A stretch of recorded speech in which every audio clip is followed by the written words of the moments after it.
everyone, welcome to HR Meets Agentic AI, supporting employees without a queue. My name is Robert O'Brien, and I'm a solutions consultant here at Rezolve.ai. And today we're talking about something long overdue, HR support that doesn't leave employees waiting. We're going to keep this light and focused. We're going to have a real conversation, look at some real use cases, and have a look at how Agentic AI is reshaping HR support inside platforms like Microsoft Teams and Slack. And joining me is someone who's been at the center of this shift, Saurabh Kumar, CEO at Rezolve.ai. So Saurabh, it's great to have you here. And before we dive in, is there anything you'd like to say to kick things off? Hey everyone, excited to be here. Before I started Rezolve.ai, I actually used to be a provider of employee support inside organizations. So I know this space from both sides of the coin, and excited to be here talking about what's happening in the industry at large and here at Rezolve. Excellent. So let's jump right in. When we say agentic AI, we're not talking about a chatbot with better small talk. This is real AI that can take real actions, routing approvals, checking eligibility, answering policy questions, and actually explaining how it got to that answer. So, Saurabh, from your perspective, what makes agentic AI different when it comes to HR? It's a great question, Rob. And I think maybe worth spending 30 seconds on what agentic AI itself is and how it differs from the prior generations of AI. Agentic AI started with the idea of AI that is more independent, has more agency. If you dig deeper into that, what that means is it has the ability to plan. If you give it certain task or assignment, it knows, like you and I we would go plan, hey, this is how I would go about it. This is the information I need. We would talk to the team. The analysis. Yeah, this is the analysis I need to do. This is who I need to go talk to. These are all the data sources I need to look at, right? So when we do our daily, whatever we do in our daily lives, we kind of think about it for a few minutes. We kind of go about planning and researching, and the idea of agentic AI is very similar. It models that idea of thinking, planning, reasoning, researching, bringing in information, and you couple that with a sense of autonomy. So you go and you give AI the ability to make certain decisions, take certain actions on its own, within guardrails that that an organization wants to. So when you begin to apply that to employee support in general and HR in particular, you begin to get to this idea that, hey, this is no longer about just giving very robotic, one sentence answers to a policy question. This is really about helping teams do more complex things, and the applications are really limitless. You could apply to, obviously, to things like policy support or task support, but even more higher order things like, doing performance coaching, learning support, right? I mean, imagine if you could give every employee a personal tutor that teaches them about how to go around doing things in the company a certain way. So lots of possibilities, but I think it is one of the most exciting applications of AI in the real world.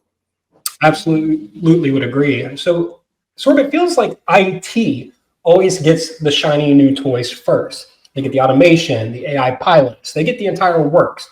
HR's usually last in line. Why do you think HR teams have been slow to adopt AI? And are you seeing that finally change? Dang. I think I've been on both sides of it, and I will say it is not that HR gets it last. Usually what happens is IT is usually out there researching, looking at these things. They get to try them out just because it's kind of a natural place. They're kind of out and about in the world trying to figure out how these technologies fit into the organization before they can become part of the wider enterprise. I will also say HR teams being a support function, the realities are always budget constrained, always resource constrained. There's never enough resources or budgets to go around. The way this is changing now is executives are beginning to look at not just a cost save play, right? Which is a lot of times automation is positioned that way, but it is really a productivity enhancement play, and that has much higher outcome, much higher ROI. So the willingness to invest in making employees more productive transcends the idea of whatever budget or resourcing. So I think we're definitely seeing that the senior most leadership of the enterprises that we work with is interested in how can we use this technology to better enable our employees to get more productive. And I think that is a game changer in kind of how this is positioned as an HR technology. And do you see the push coming more from like employees who want better support, or from the executives who want that efficiency and cost savings? We have to realize executives are people too, and and they use a lot of this in our consumer lives. We all do, right? And if you have, I think we're seeing it's a little bit of both. I think employees are saying, "Hey, I have this great experience in my consumer life. Why does my enterprise, when I can ask anything out of these AI search engines or AI bots in the outside world, but when I come inside and I'm trying to find an answer to something as simple as what is our PTO policy or what is our gift giving policy, I get lots of garbage, lots of old results, nothing that helps me." And that dichotomy employees are expressing. But at the same time, the leadership is also experiencing, either in their own personal lives or peers that they're talking to or analysts that they're talking to, or events that they might have seen things in, right? So it's a little bit of a push and pull here. Sure, I completely understand that. So let's ground this in a real example. Say I'm an employee who wants to request a vacation. Now, traditionally, that's forms, emails, waiting, and there's just a ton of friction. So with Agentic AI inside Teams or Slack, if I were to just type, "I need to request time off next month," the AI, it's going to check eligibility, start the approval about it, without me having to leave the chat and log into 6 different portals. How big of a shift is this compared to the old way of doing things? Yeah, good question. So some of these quote unquote automations have been out and about in the world for a while, right? Mm-hmm. I mean, I'm sure there's a HRIS capability that allows people to do many of these self-service type tasks. The reality is there's so much friction, they're difficult to use, hard to find, people don't know how to use them, people don't know where to get to them, that they rarely ever get used, which means people default to the old ways that they know. Maybe they just send an email, maybe they they just walk up and let people know, right? Whatever their pattern of doing things is. If you want to change that, you have to do it in a way that matches the human experience, the way we work.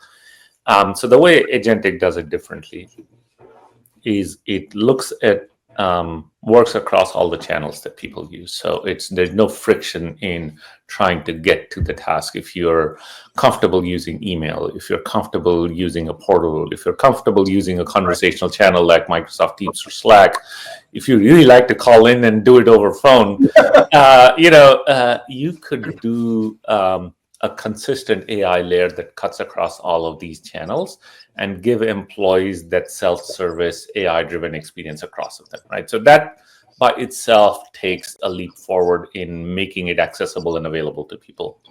Then you get to kind of the next step on what the experience itself is. And it could be as simple as just saying, "Hey, I want to do this," right? The other day, I was talking to an analyst firm in the HR space, and they said, "Hey, can you ask your AI this question about, I have my sister's baby shower and I only need to take a half a day off, but I have this other thing going on." It was like a very long, complicated scenario. Sure. And to figure that out, there's no form that handles that, right? That's a very individualized situation. And the AI was able to perfectly handle that, right? It was able to give a set of directions that looked at multiple different handbooks and policies across the organization to give them that response. And by the way, if you layer in the idea of intelligence that is personalized, so if I'm an employee in one country versus another country, if I'm a manager versus a field worker, right? The answers and support I get are individualized to my persona, my location, my profile. And they could be in the language that I speak, right? So even though my policies might be in English, the employee could be supported in Spanish or German or Chinese, right? So it opens up the possibilities for a smarter, more intelligent, more personalized support that is easy to find. And by the way, you can extend that journey to say, "Hey, when I've applied for leave, send an email invite to all my colleagues, block their calendar, whatever your mechanism to disseminate that information. If you need to notify my manager, get approval, AI can handle all of that, right? So you can create a whole journey around how the process works. So it goes from having to hunt SharePoint for a form to just having a conversation and almost having a concierge that takes care of all of this for you. Yeah, that's incredibly powerful. So here's another one. You kind of tapped into this one in the last answer, but imagine I message, do I get jury duty leave? Do I get jury duty leave? That's quite big and messy. And so Agentic AI is not only going to find that answer, but it's also going to explain it. Like, yes, according to policy 3.2, full-time employees receive X days of jury duty, along with exactly how it got to that, every step it took to get to that answer. So why is it the explainability piece so incredibly important for trust, especially in HR scenarios? I think we learned it from 5-year-olds. I realized that if you explain the why to them, they stop asking more questions, right? Why? That's a great answer. Really, the reason why explainability is important in enterprise HR context is, so let me explain what explainability is, no pun intended, but and then we will get into why that's important, right? So explainability, the way we at Rezolve define it, is the idea of AI making it visible or transparent on why it gave a certain answer, why it took a certain action, why it decided to escalate to a human, whatever it did, right? And it exposes you to its reasoning, its thinking, its actions, right, in a way that is a non-technical person can go in and see what's going on, right? An HR admin should be able to see what the system did. The fundamental reason it's important is it builds trust, right? Sure. AI, unlike traditional system, if you build a traditional software platform, you know that the click button is always on the top right, or wherever it is. AI is not like that. It evolves, it changes, it personalizes. It is inherently a much more dynamic system. And it's important to have that trust and confidence that it is doing the right thing all the time. And the easiest way to do it is to make its inner workings more transparent, more visible. So that was the purpose of building explainability. Mm-hmm. But trust is not an outcome in itself. Trust leads to other good things. Trust leads to people using the platform more. It leads to adoption. Trust leads to people using it for more complex things because they feel comfortable that it can handle these things, right? Trust leads to the ability to have a good conversation with that audit team when that comes around saying, hey, how did this happen, right? So it forms this bedrock of other good things that you can build upon. Absolutely. So let's talk one third use case, approvals. Now, they're probably the most painful HR workflow. You got managers, departments, spreadsheets, and it's really quite a bottleneck. So with Agentic AI, the process, I assume, stays intact, but it happens right inside teams. So how does that work? Do the managers get a ping, they hit approve and move on? And what impact are you seeing when HR approvals shift into this instant model?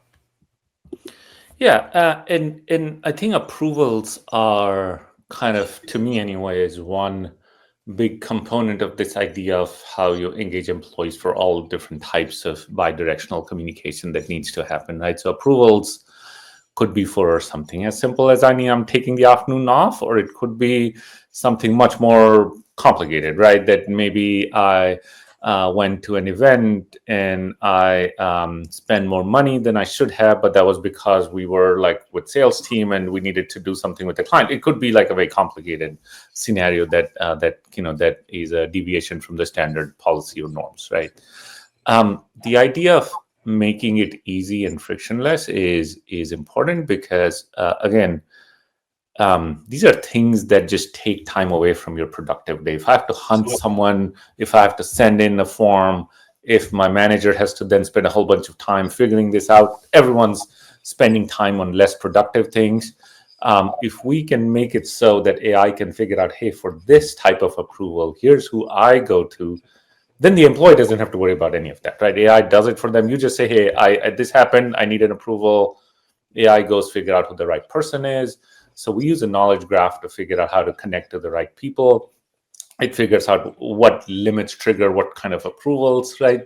All of that in Microsoft Teams. So it's like just one message that you respond to. You don't have to go 15 different places, because traditionally HR approvals go to the HR system. But if you're onboarding an employee, you have to go approve it in the IT system, right? It becomes a very fragmented, high friction experience, and you change all of that to an easy conversation or an easy click in your Microsoft Teams type experience. So it reduces friction, it gives time back to people, and it just makes everyone feel like, hey, this organization is a well-oiled machine. Absolutely. I think that's one of my favorite features is the onboarding and offboarding capabilities right through Teams, where you're not having to switch. Emails are being created with temporary passwords, all in that one platform. I think that's pretty great. So there's always a balance. We can agree that executives are also people, but you got to admit they care about compliance and scale, and employees really desire that instant help. So where's the sweet spot? How does Agentic AI give employees speed and give HR leaders the guardrails that they really, really need? Yeah. So I think the speed comes from all of the things we talked about, which is you bring your entire ecosystem of knowledge, your entire ecosystem of self-service workflows, your entire system of access to experts, your entire catalog of learning, and you deliver it through an extremely intelligent, personalized concierge to the employee, right? So they don't have to go hunt for these things throughout the organization. It's almost they have their own personal butler that they can go in and say, hey, I need help with this, and that person just does it for them, right? So it allows for movement at extremely high speed. But as we were talking at the top of the hour, that you're giving AI agents, you're giving it the ability to do certain things within certain parameters, and this is where guardrails become really important. So the guardrails that I often hear about from our enterprise clients are things like, make sure AI is not making up information, make sure it always follows the policy that it's supposed to follow. Make sure it doesn't go take actions that it's not supposed. So there's lots of guardrails that people expect an agentic AI system to operate in. The cool thing is, in the enterprise context, it's a well understood problem that not everyone has solved for, but good platforms have done a lot of work to put those guardrails out the door, and then things like explainability actually show that it is being done. So there's proof of the guardrails in action. That's exactly right. But the guardrails could be as simple as don't give answers that might offend someone. Or don't make up information, right? And I think these are important guardrails. We wouldn't imagine, if you were going to a human HR expert for help, you don't want them to give you information that is not accurate or not relevant. Definitely not. Definitely not. So how do you measure success with agentic AI and HR? Are we talking ticket reduction, employee satisfaction, time savings, or is it something else? I think it's all of those, right? So there's things that I would call are hard metrics. There are things that I would call are softer metrics, and then there are things that I think I would say are more implied metrics, right? So I would put them in a few different categories. So I'll say the hard metrics are the easiest thing to measure. These are usually what most people will build their business cases on, things like ticket reduction, call volume reduction, self-service containment, things that are basically around the idea of how much of the work is AI able to take on and handle by itself, right? The softer metrics, which to me in many ways are more important from an HR perspective, are things like employee satisfaction, willingness to recommend, the sentiment of their service, right? Which is, by the way, much easier to measure with AI-driven support. So, maybe the service, HR service sentiment through the organization was not that high, but it's much more positive, and you can see in the way people are interacting, right? So a set of these types of metrics that measure not just the outcome, but kind of the process, what people felt about it, how they went about it. And then you have more implied metrics, how much productivity gain did my employee get, which are more based on can't really directly tied to a ticket reduction, but the fact that I'm able to find information faster makes me productive in my day. And the easiest way to do it is ask people what, how much time are they getting, and there's lots and lots of data around people reporting several percentage point of increase in productivity, which is, if you're an economist or have economics background, that's massive, right? That those things take time. So a lot of HR teams, they want this, but they actually don't know where to start. So if I'm an HR director watching this, what's my first step to exploring agentic AI without biting off too much at once? So if you had to recommend that, please.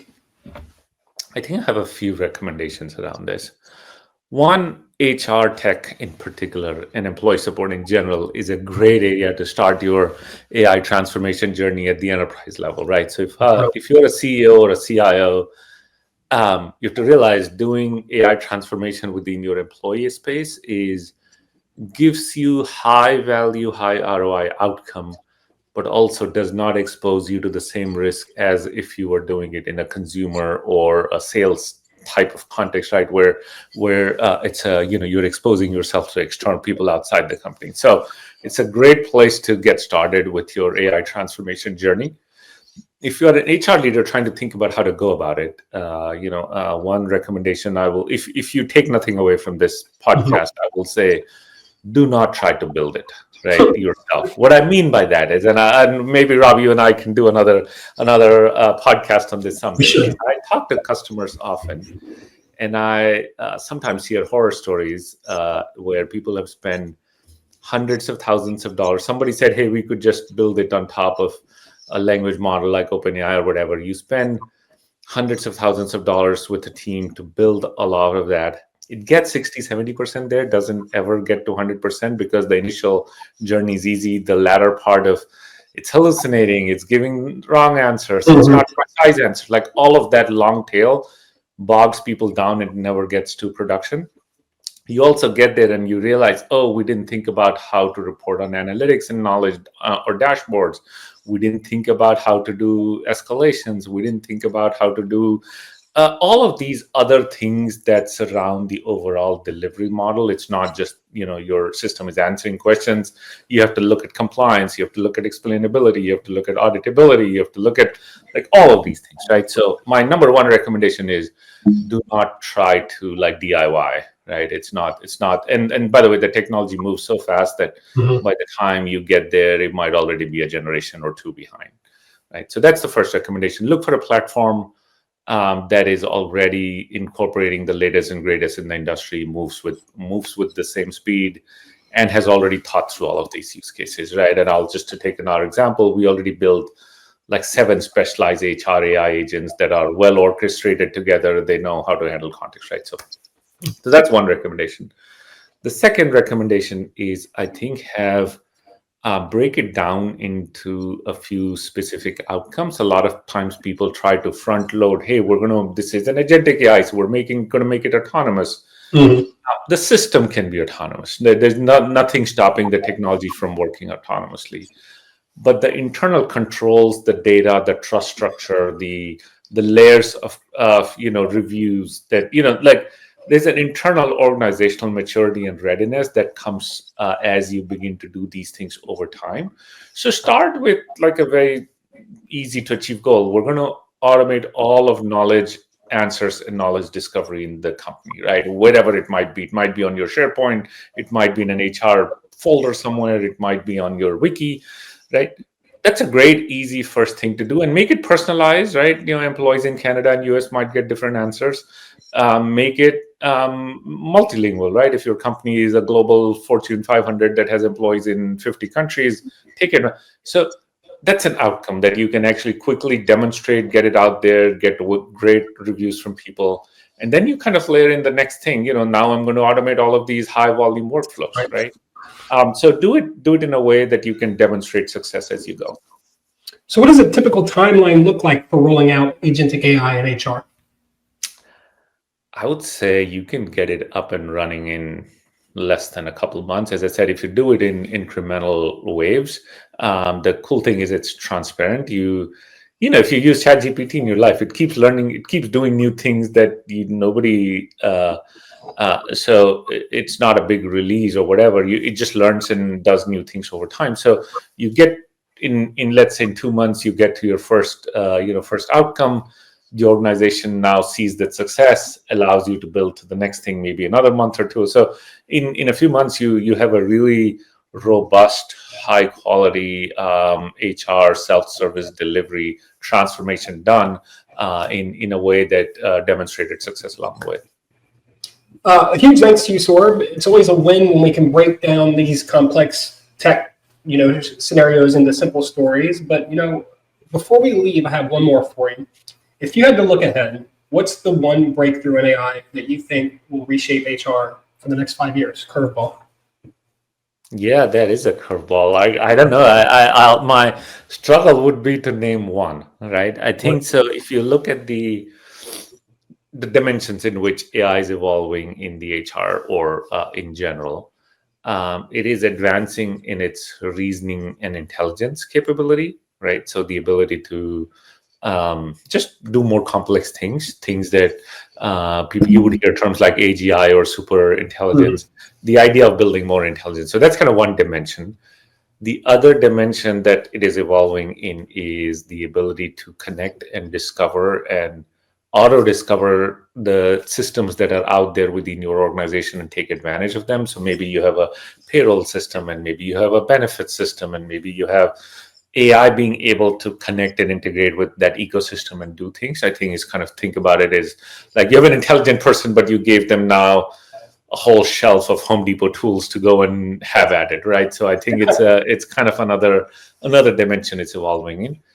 The other dimension it's evolving in is its ability to deliver the right experiences across channels, so across voice, as I was just mentioning earlier, across making emails really smart. So the ability to deliver an upscaled, high-quality experience across all the different touch points and connect them in a journey, and have memory, right? Maybe you made a call yesterday and you send an email. Now AI can look at your prior year's worth of history in an instant and give you support saying, hey, I saw that you were having issue with this. Is that resolved, right? And that makes it so much more than I will not name the company, but I was talking to a telecom company yesterday. I called them 4 times. Every time they would start by, so what are you here for today? And I'm like, I don't know, man. I was here 2 hours ago. Do you want me to go start up? And I think that it doesn't have to be that way, right? And I think so when I think about how all of these things come together for changing the HR experience, you will have the ability to deliver highly individualized experience that caters to my learning style, my management style, my feedback style.